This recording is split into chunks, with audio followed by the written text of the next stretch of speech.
everyone. Welcome back to the Cult for More podcast. I'm your host, Cassandra Perez, and this is episode 2, which is so amazing to say because I didn't know if I was going to be coming back for an episode 2 because I was honestly really nervous when I first launched. I didn't know how it was going to be received, but I was overwhelmed by the amount of support that I didn't only get from friends and family, but from people I went to high school with, from people I actually don't really even know personally, but they were sending me such sweet messages and it was just so encouraging. And so, yeah, I'm really happy to be back and talk about today's episode, what it's going to be about. And as you can see, the episode is titled The Wall of Shame. So, of course, we're going to be focusing on the feeling of shame. But before we kind of delve into all of that, I kind of want to give some background on how I got to making this episode, what kind of inspired it, and what led me to do this whole episode on it. And so, shame can definitely be something heavy for some of us, especially if we personally are feeling ashamed for the things that we've done in the past. But I promise to always end my podcast with the message of freedom at the end of the day, because that's the hope that we've all been given. And the promise that we can hold on to is that there's hope and that we can definitely be free from this feeling of shame. And so I kind of got this title because of a DBT class that I was taking. It was a weekend training, which was like 8 hours long, Saturday and Sunday for 2 weekends. So it was very long days. We had a lot to do and a lot to learn within those days. Honestly, we kind of barely scratched the surface. And so for some background, DBT stands for dialectical behavior therapy.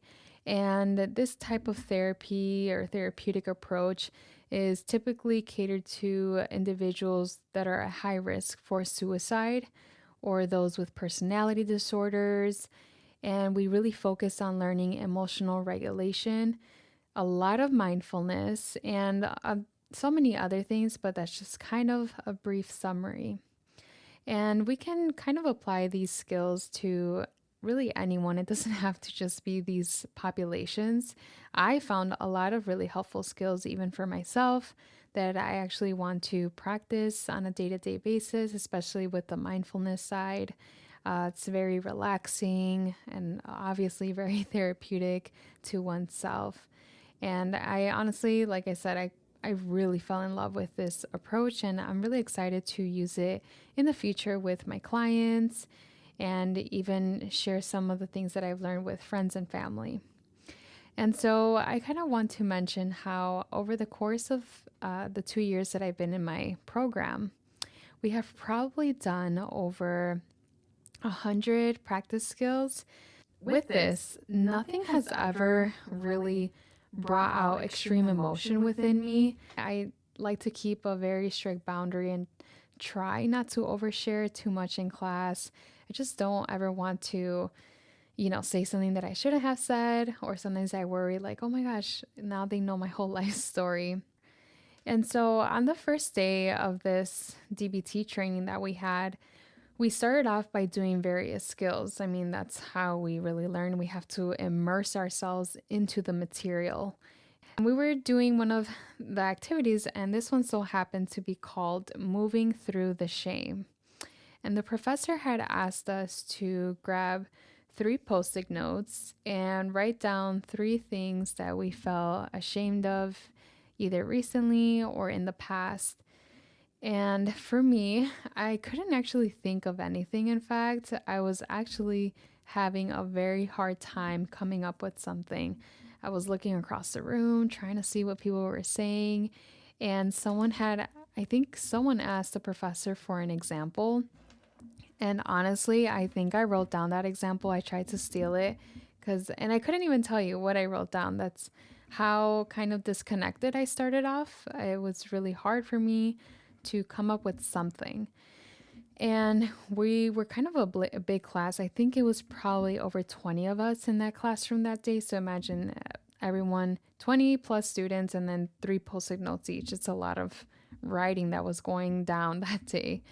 And so when we were all done, the professor had asked us to put them all over the four walls of that classroom. So we all got up and placed them across the walls in random spots, and we ended up being surrounded by all of these colorful post-it notes full of shameful statements. And she then asked us to walk around and begin to read them. Again, I didn't really think anything of it, but I had no idea what I was about to be overcome with, and honestly, what was about to slap me in the face. And that was this heavy, heavy burden that quickly began to grow like inside of me. Because imagine all of these shameful experiences plastered on the walls, like I said, and reading every single one of these statements. And like to think that my classmates, the people that were just sitting right next to me, the people that we were just laughing with, that they were carrying this with inside of them. And so some of the sticky notes that I was reading said, I am ashamed that I was too tired to check up on my sick father. I felt shame that I couldn't be perfect. I felt shame for failing my marriage. I am ashamed of letting down my mother. And they were deep and, again, all over this room. The silence was so loud and it was so heavy. In fact, no one was really speaking. We were all kind of just walking around like in a circle. You could only hear even our footsteps were so silent. We were silently processing through what we were just reading. And some of these statements, like I said, they were ranging from deep to not so deep. Some were, I'm ashamed of not helping clean the house. I feel shame when I don't walk my dog, or when I like ignore my dog, something like that. Whereas some said, I'm ashamed of what happened to me as a little girl. So you can imagine what that begins to do with inside of you. I quickly began to feel overwhelmed and very moved. Even as I remember this moment, I can just kind of feel like my stomach drop. I had to quickly pull myself together because I felt like I was going to burst out crying in the middle of the class. I literally wanted to just get into a fetal position and begin to weep. It was almost, actually, no, it was the most challenging thing I think I'd ever have had to do so far in my program. And that was to kind of hold myself together because we were only at the start of the training. I don't know if I mentioned this already, but I think it was like one of the first things that we did. So it was probably like 9 or 10 in the morning. And I still had the rest of my day to sit and just try to be calm and pull myself together. And I couldn't stop thinking of how these four walls that were surrounding me were just full of pain. Because shame is such a powerful emotion. It cuts like a knife. And so I began thinking, I'm like, what is shame then? Why do I feel so impacted by this? And it's not even my shame, it's the shame of others.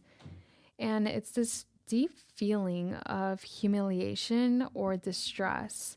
You can compare it to a mortifying feeling. Some explain shame as a state of physically suffering compared to a body that is slowly decomposing, right? On the outside, it looks normal, but inside, it's deteriorating or even rotting away. And after reading as to like how shame is almost parallel to this idea of death inside of you, it really helped me understand why I felt so heavy and impacted by this activity, because I was shocked. I had no words to put that day or to reflect on. Like I think I was just in the moment feeling all of these things like bubble up inside of me. And I really wanted to cry for my classmates because my heart was just so broken that day, because I just know that God's heart was even more broken than mine. I can't imagine how he felt, his precious, precious creations walking around with these chains around them, and this chain called shame. And so this huge physical burden was over me because I was also seeing how this feeling became people's identity. And it's related to this sense of failure or constant disappointment. And so I wonder if anyone that's listening or even watching this right now maybe has not only felt this feeling, but also accepted it as who you are and has become your identity. And so, biblically, shame is a consequence of sin. It's related to guilt, but shame emphasizes sin's effect on self identity, how you see yourself as. We oftentimes confuse guilt with shame, but guilt is about what we've done, whereas shame is about who we are. It's the label that we have allowed to stick onto us. It is what we see when we look at the mirror.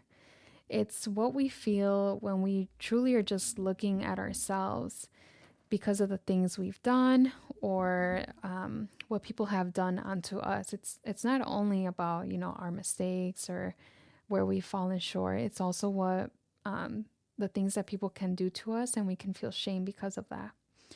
And so, with this feeling of shame, what ends up happening sometimes and how it affects even our personality traits and our behaviors is we can oftentimes find ourselves constantly apologizing or people pleasing because of this. We can really begin to struggle and suffer with chronic insecurities. Even, for example, even if God has given us a clear purpose, right? He's given us this ministry, this promotion at work, and we know it's from God. We know that the blessing is from God. We can internally still feel ill-equipped for it or disqualified because we may feel that we're never good enough and we might not ever be good enough because deep down the root of this is shame. And so shame, we can kind of see how it's this dark shadow that follows us. It strips us from any opportunity to change, to grow. It paralyzes us in our mistakes.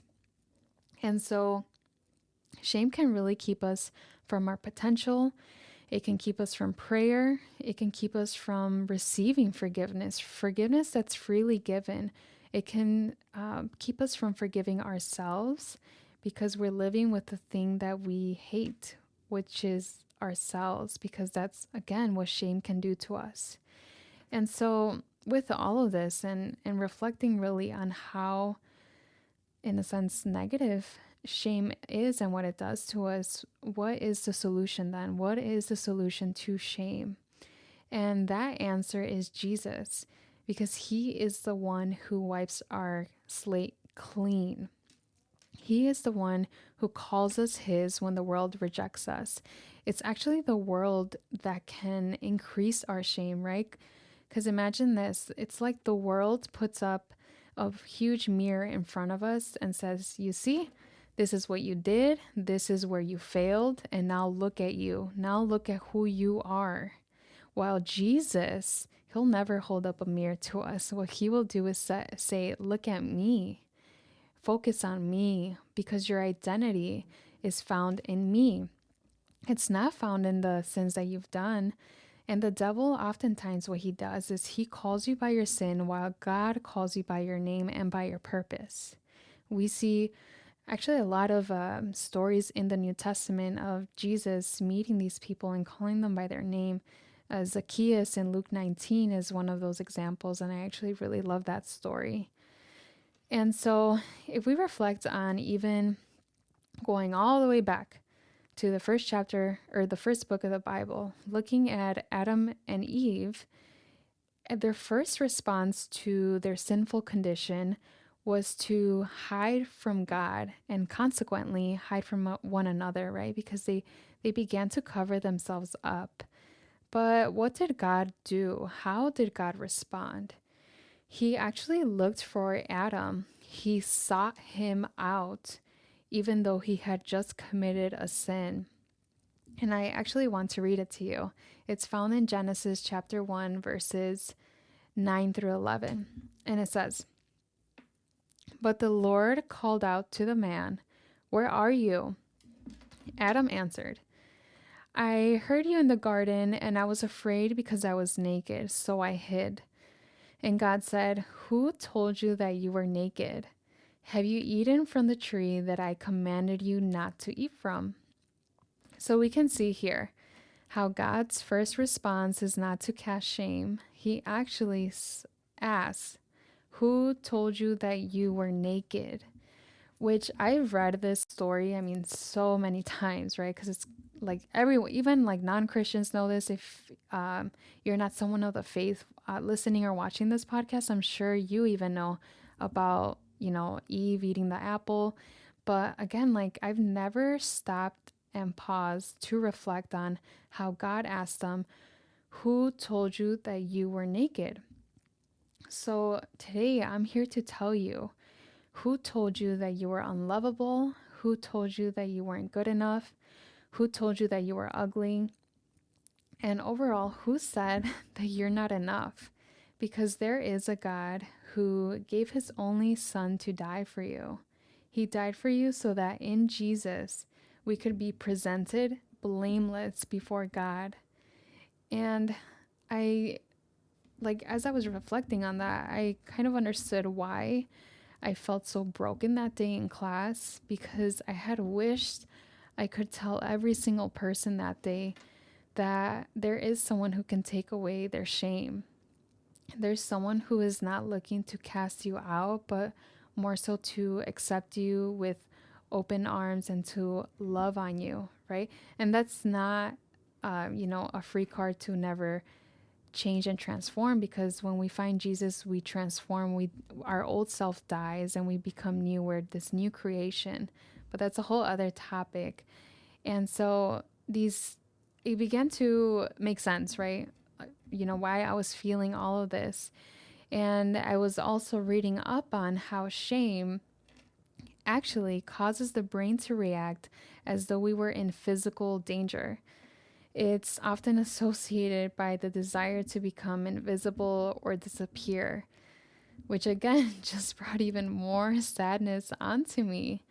But it doesn't end there. I was thinking, so how do we get rid of this shame, right? How do we get rid of it? Because we can see all of the consequences that come with this feeling.